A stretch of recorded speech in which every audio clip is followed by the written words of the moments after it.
Lord has put something in you. I'm supposed to be saying the seed, the seed, the seed. Oh, But I thank God for being here today. I'm glad to be here. I'm honored. How many of you glad to be here today?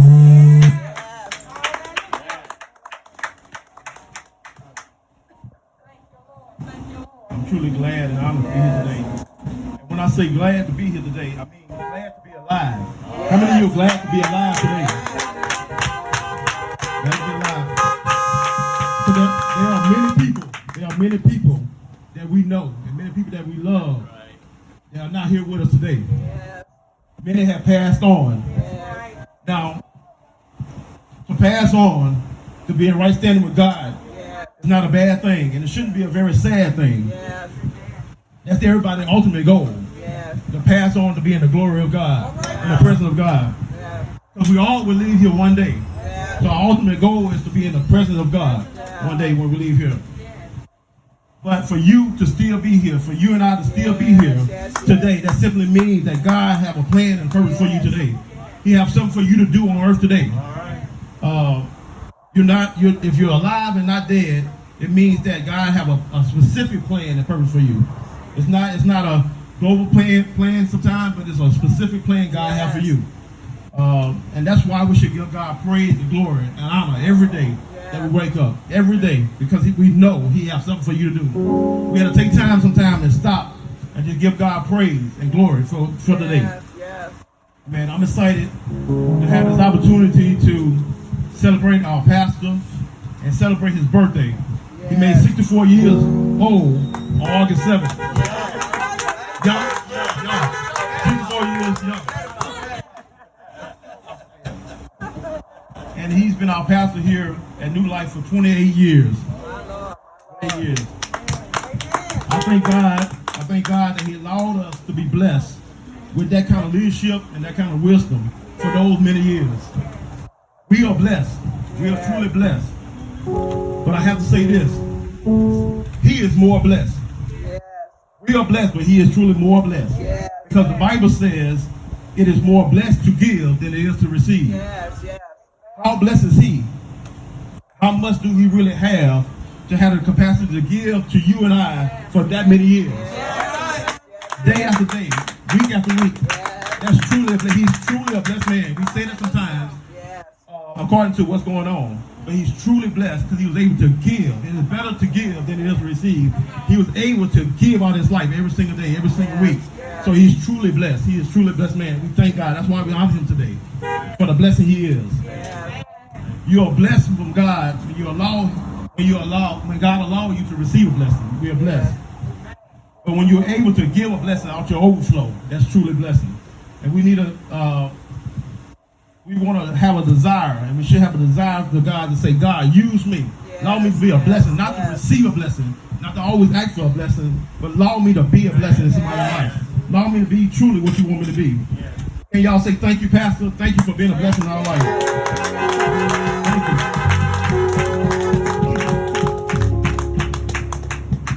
A person's lifestyle often reflects the importance of their job. And how a person is honored is usually a reflection of how important their office or their job is. How important that office, the office they hold. The President of the United States is the highest position in the world. Because the United States run the world. So if you run the United States, you're the highest position in the world. A pastor, you never see a pastor receiving counsel or advice from the government or from the president. But every president has had a pastor or a spiritual advisor in the White House. So that let us know that the pastor truly holds the highest position. God ordered and designed it where the highest position, the spiritual, is always higher than the natural. No matter how high in the natural you could get, you could never supersede the spiritual. Our goal today is to get higher in the spiritual. Sometimes we look at the natural as being the highest. Our goals are set to be in the natural. But the spiritual things is set higher in God's eyes. Thank God for that.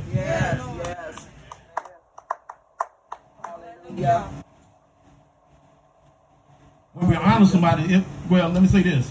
If the President of the United States, being in the highest position in the natural, have to catch a cab. You find him catching the cab everywhere he goes. Or he had to look over his shoulder because he didn't have enough proper security. People wouldn't say what's wrong with him. People always say what's wrong with the American people. Yes. The people he leads. What's wrong with the people that he leads? We need to show how important the position our pastor holds. Yeah. How important his position is by honoring him with our best. Yes. We got to show him who he truly is and what God truly is in our life by honoring him that way. Yes. Now y'all know him as pastor, but I know him as pastor and father, yes. or spiritual and natural. Yes. Growing up, he was a young dad compared to all the other dads I knew. Yeah. At that time, he was just a young dad.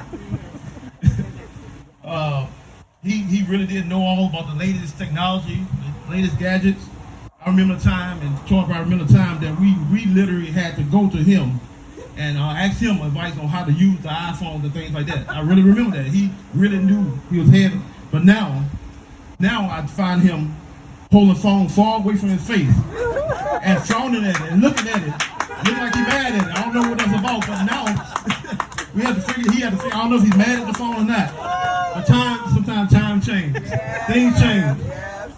Things change. But seriously, growing up, he was always a hard worker. I'm kind of mad about that because I watched him as I grew up, and I thought I had to work. I thought you had to work that hard. I thought I had to work that hard too, and I did for a while until I realized most people take shortcuts. I realized that. So I'm mad at him because I worked too hard too long, but I'm taking my shortcuts now. But I thank God for allowing me to see a man of God work that hard. I've seen him go above and beyond the duties of a man. For many years, he would work all night. And sometimes he'll come home after working all night and load a trailer up to his truck with lawn equipment and work all day, cut grass all day, going above and beyond. I've seen this. And with all that, because sometimes it's hard to find time, but with all that, I also saw him find time to preach every single Sunday. I've seen him find time to study and prepare for Sunday. I've seen him go above and beyond in the natural. But I also seen him spend time in the spiritual. Find time. And sometimes you understand how it is. Sometimes it's hard to find time just in the natural. Just the things that you need to do. But to be able to so discipline and love God so much to find time to do all those things is truly a blessing. In my house, in our house growing up, we prepared for church on Saturday and went to church on Sunday. That's just what we did. And I've seen many families that had a father that was involved. They went to sporting events. They did a lot of sporting events, which is good. On Saturday and Sunday, they went to different sporting events or watched sporting games. But we prepared. We got ready for church. If we went for church on Wednesday, we prepared for church on Saturday, and we went to church on Sunday. And there are many people, including doctors and psychologists, that will say you're doing a disservice to your kids. You're limiting your kids if you don't involve them in outside activities. Sports is good for them, and it is. It's true. And they're right. They're not wrong. They're right. But how many know that seeing a father preparing for church on Saturday and attending church every Sunday does more for a child than any activity you can think of? It does more for you. It's more important. But sometimes it's about how you look at it. It's all about how you see it. It's your viewpoint on the thing. Because the doctor's all right. It is beneficial and good for your kids to be active outside of the house. To be active outside of the household. To be around people. And it is good spiritually for your kids to be in church. And it seems like, if they both good, it seems like there can be a space for both. That there could be a balance. It should be a balance between what is good for you naturally and what is needed spiritually. Now this is a bold statement I'm about to say, but one of the oldest and most common tricks of the devil is to convince us that what is good to us in the natural is just as important as what is good for us in the spiritual. That's the oldest, the original trick of the devil. Yeah. Is to try to get us to see the good and natural as just as important. All right. Not more important, but just as important. All right. And if the devil could convince you to see it that way, he could change your life. He could alter your life. Jesus dealt with many evil people. He experienced many wicked things when he walked the earth. Jesus cast out devils and cast out demons. He dealt with people that were trying to kill him for doing good works. But on all that evil that Jesus encountered, all the demons that he cast out, he never called them the devil. He never called them devil, or he never called them Satan. He never specifically said devil. You are the devil or Satan. He never once called them out like that. They were trying to kill him. They were trying to set him up. They were trying to trap him.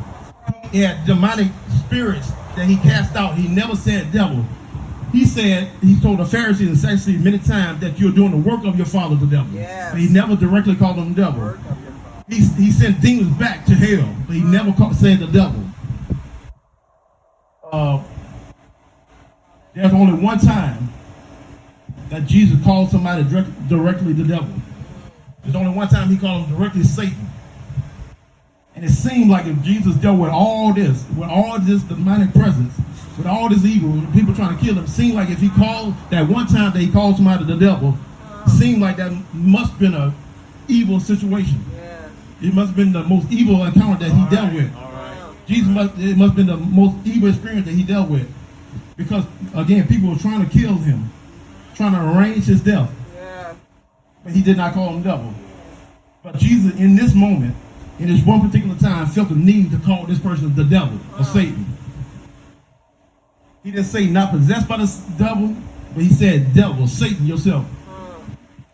How many times you've been in a situation or altercation and you ask God, like, why does this keep on happening to me? Why do I have to go do this? Why are people treating me like this? Why does it look like this in my life? But many times you have to realize that the devil is trying to get you to see it a certain way.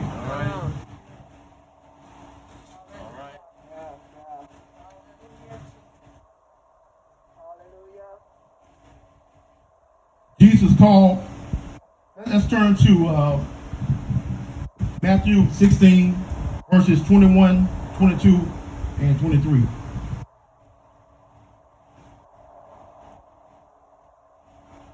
It says, from then on, Jesus began to tell his disciples plainly that it was necessary for him to go to Jerusalem, and that he would suffer many terrible things at the hand of the elders, the leading priests, and the teachers of religious law. He would be killed, but on the third day he would raise from the dead. But Peter took him aside and began to reprimand him, saying, such things have forbid, Lord, he said, this will never happen to you. Peter was saying, like, Lord, don't talk like that. We love you too much. You're too great of a person. This won't happen. We will not allow this. Peter was doing a good thing. He loved him so much they said, I would do whatever it takes to protect you. But Jesus turned to Peter and said, get away from me, Satan. You are a dangerous trap to me. You are seeing things merely from a human point of view, not from God. God, this is the time when God turned to Peter. He didn't say, Peter, the devil is talking to you. He said, Satan, get behind me. Because God understands and knows that the trick of the enemy is trying to get you to see it in a merely a human point of view. To see things in the natural and miss out on the spiritual. How many know that it's the trick of the enemy to get you to see things in the natural? To see things that happen in your life. The wrong that's been done to your life. He's trying to get you to see that it's just you. And something's wrong with you. And it's a straight trick of the enemy. If the enemy ever got you to see it that way, you have to know and realize that it's straight from the devil. It's not a demon. It's not a demonic oppression. It's the devil himself to try to get you to see things that don't live in the natural. Because Peter was God's friend. Peter was Jesus' friend. But he realized and understood that it was the devil, Satan himself. The first time we ever heard of the devil or ever heard of Satan, the first time we ever heard of Satan was in the beginning in the garden. And And this is the very thing he did, the same thing he did from the beginning. He talked to Adam and Eve. And he told them, he said, did God really tell you not to eat from this tree? Look at this tree. Look at it. And they say, Eve, look at the fruit. And she looked at the tree and saw how beautiful it was. She saw how it was. It looked just like the rest of the tree. Matter of fact, more beautiful. It was prettier than the rest of the trees. And he didn't get them to directly sin, but he got her to see the tree in the natural. He got her to see for all the beauty it was, and it looked just like the other trees. That it couldn't harm you because of the natural beauty of it. And that's the same thing from the beginning of time. That Satan, when he came on the scene, the fall of man is because he got Adam and Eve to see it only in the natural. They missed out the spiritual blessing they already had because they only seen it in the natural. How many know that the devil is doing the same thing with us today? He's trying to get us to see it in that. He's trying to allow us to forfeit our blessing, forfeit our promise to see it in the natural. Many times the devil or Satan in the Bible, he used his evil ones. He sent out his demons to do his work. But only a few times you saw him show up in the natural, show up there as the devil. One time was in the garden, and one time was when he tempted Jesus. And he took Jesus to the high part of the mountain. He took him up, and he showed him all the kingdoms of the land. He said, if you bow down and worship me, I will give you this because I have the ability to do that. Yeah. The point is, he was trying to get him to see in the natural all the kingdoms. It was real. The natural is real. It was there. He had all the kingdoms. He had the ability to give it to him. He was trying to allow him to forfeit because when Jesus did what he was supposed to do, when Jesus died and rose on the cross, he had all power and all power in his hand. But the devil tried to get him in the flesh. He came to get him to see it only in the natural. He tried to get the first Adam, which he did. He called the first Adam, the first man that was supposed to commune with God. He calls him a fall from grace, fall from the presence of God. Jesus, known as the second Adam, he did that very thing. Yeah. He sent out his demons for anything else but for Jesus, for Adam, and the second Adam. He came himself, purely himself, to try to get him to fall and forfeit his promise. We are the children of Jesus. We are Christ. We are Christians. Do you think if he did it one time in the first Adam, the second time with Jesus, the second Adam, what do you think he's trying to do with us? He's trying to get us to forfeit our rightful place with God. How many know that we can't afford? We have to realize his tricks. It's the original tricks. He don't have new tricks. This is the original trick and plan. We can look at it many ways, but it's all about how you see it. How do you see it? How do you see what's really going on? This has been a rough year. It's been a rough 2020. And how many know in the natural it looks bad? It looks like a lot of people are having an issue with the problem. But we have to see it not in the natural, because there's something bigger than the natural. It's called the supernatural. It's called the spiritual. And we have to know that was faith. When we talk about faith, faith is just that very thing. Faith is just that thing. Faith is not seeing what is right now. It's not seeing what's happening to you right now, but it's past that, the natural, and looking into the supernatural, looking to the spiritual, and then know that God has a bigger plan for you. How many know today God has a bigger plan for you? If you're here today, if you're alive today, God has a bigger plan for you. God has something for you to do, but we cannot allow the enemy, the devil, to allow you to forfeit your future for the now. How many know many times God, he allow you, he trying to get you to forfeit. Yeah.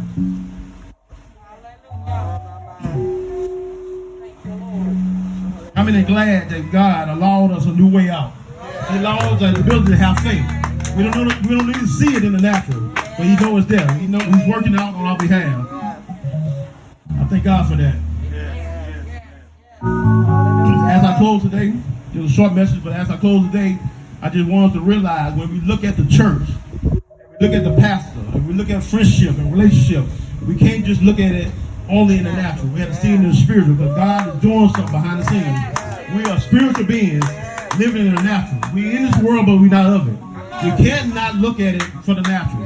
We can see it and recognize it and say, God, what do you have for me to do? What do you have in the spiritual? What is really going on? We need to ask God today, when we leave here today, every day of our life, when we wake up, say, God, I see what's going on. I see the natural. What do you have for me today in the spiritual? I thank God today.